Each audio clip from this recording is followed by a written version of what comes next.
We're back at it one more time. Gotta expound this out. And as it says in the title, The Road to Capital Punishment.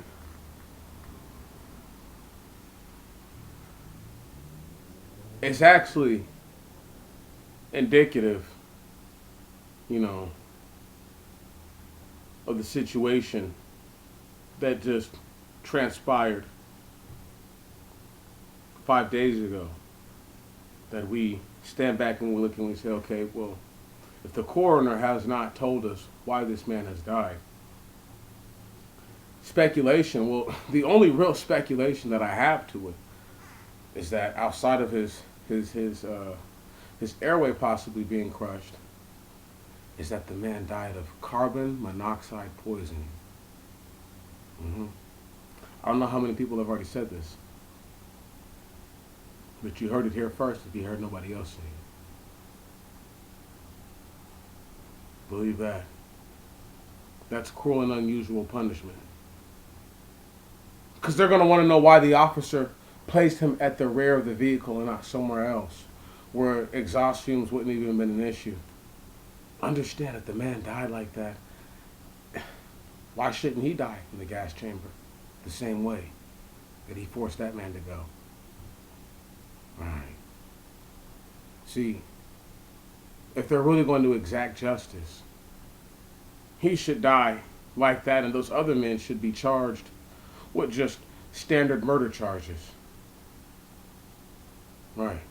Like you would charge anyone else with murder. And the litany of charges that follow, so that way it's a good chance that they'll never see the light of day again, and if they do, they'll be old, crusty, dusty men. Because chances are people won't have the heart to kill them when they're in prison. And chances are, if they're white men, then they'll be graded as soldiers of the cause for these skinheads and the like. Peckerwoods, as they call themselves in prison. However, the road to capital punishment is clear. It was cruel and unusual what took place and what happened. If a prosecutor can prove that the man knowingly placed him in harm's way by placing him at the exhaust of a running vehicle, then maybe he has a chance of getting this man put to death. Oh, he's going to get a lot of time in prison. Don't worry about that. He's done. He's cooked. And he's going to get far more than 10 or 15 years in Amber Geiger, who, at least in her case, has a bullshit-ass reason.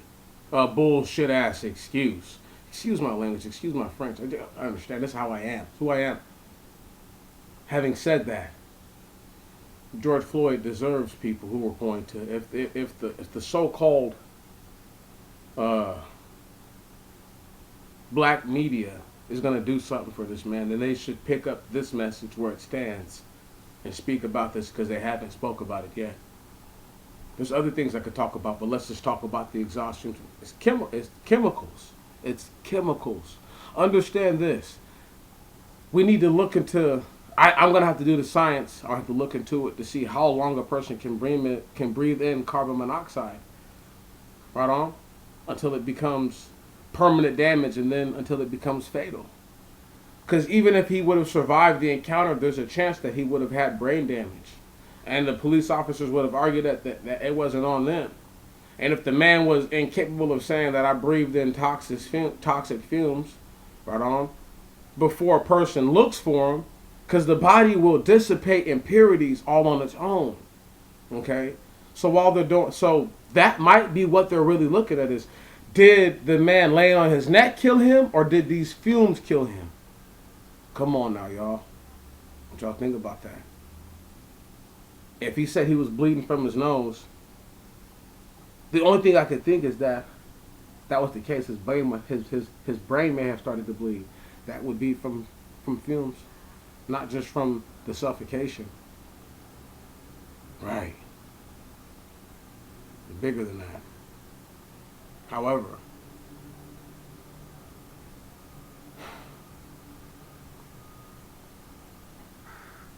if they can get some kind of punishment quickly, swiftly, swift justice. There will be swift justice for Breonna Taylor, for Sean Reed. Ahmaud Arbery's case will be not so different, but different to the fact that the man was no longer active law enforcement, but still prior law enforcement makes it seem suspicious.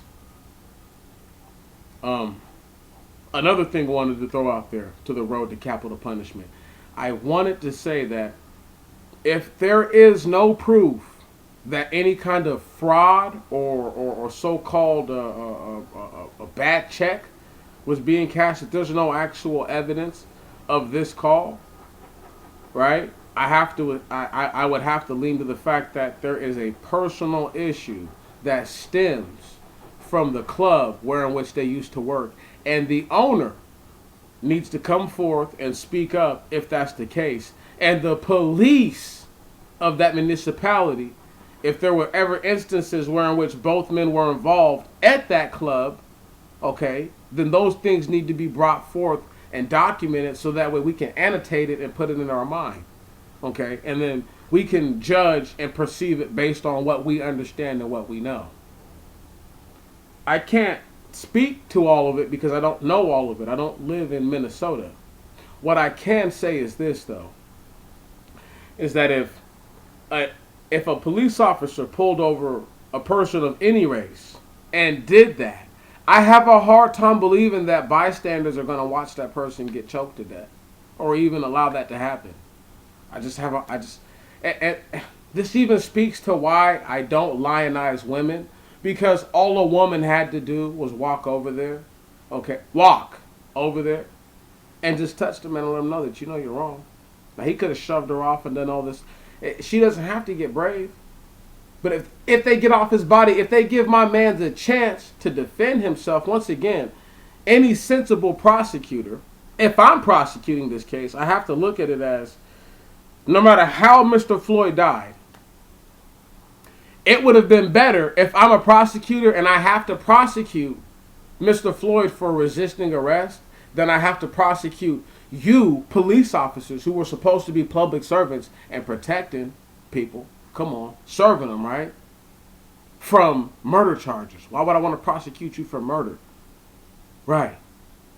And then when you just look at the once again, I totally understand. The nature of the crime does not meet the level of force that that was implemented or that was used. Having said that, if the man did nothing wrong, having said that, if the man I don't know. Did they find anything that actually said that he was trying to cash a bad check or anything like that? I mean, like, did they find evidence of anything like that? Because if not, it does speak to the level of racial profiling that would have taken place in order for this to understand, okay?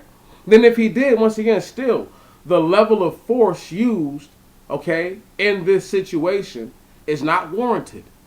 Having said that, as a prosecutor must understand with wise judgment and say, okay, if this man had the ability to resist, this is why the two officers who laid on his legs must be charged with murder.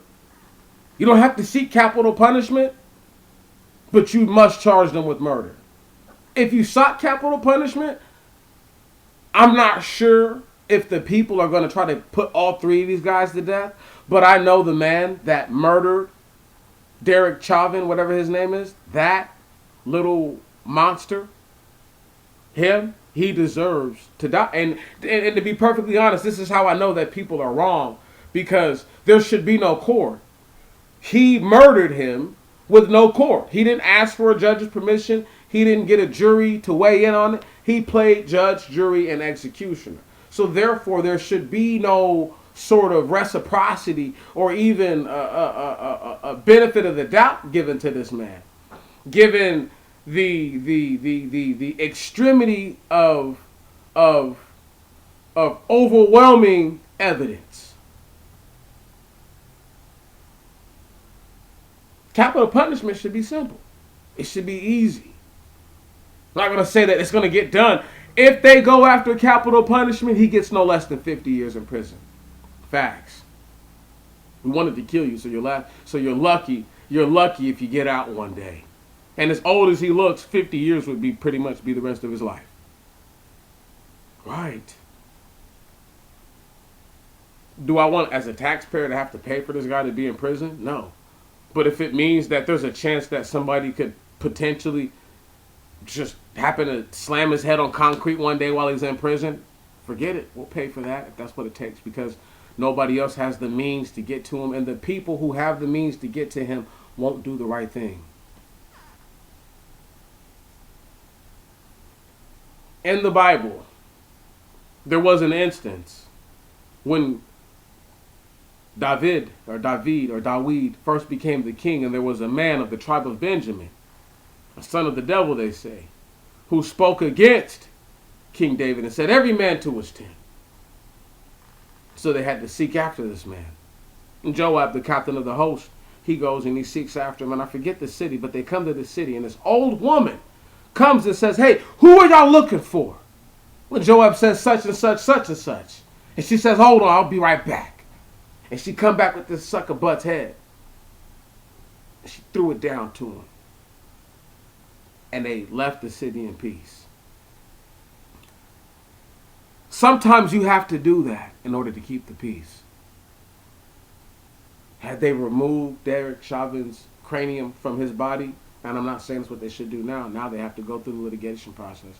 But had that happened, had there been a police officer who said, you know what, I'm willing to take the heat for this. We don't know who did it. It's a group of 50 of them, 100 of them. We don't know what happened to him. He ripped his own head off for all we know.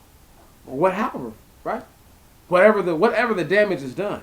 And I'm not saying that's what they should do, but what they could have done, okay, to exact true justice. Because the man getting to live is not true justice. Him dying is true justice. That's the only form of true. That's the only punishment that could be levied, okay? Because he did what he did knowingly. Right. So you're telling me that you didn't know that you were at the rear of the vehicle while you did this? You're telling me that you didn't know that the vehicle was on. You're telling me that you couldn't see that he was in close proximity of the tailpipes, of the exhaust fumes. Do y'all know what those things smells like when you're just like a feet from them? 2 feet from them sometimes? It all just depends. How well maintenance was the vehicle.